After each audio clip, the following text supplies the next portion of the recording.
Sri Lanka Bangladesh series থেকে শুরু হচ্ছে আইসিসির নতুন নিয়ম।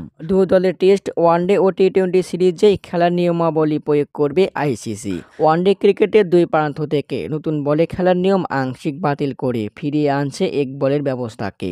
অর্থাৎ 1 থেকে 34 ওভার পর্যন্ত 2টি নতুন বল ব্যবহার হবে।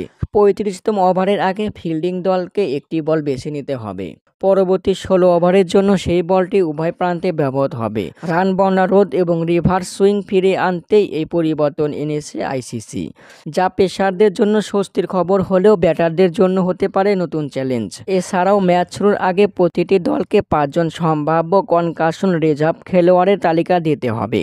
এদের মধ্যে থাকবে একজন batter, wicket keeper, pacer, spinner ও অলরাউন্ডার।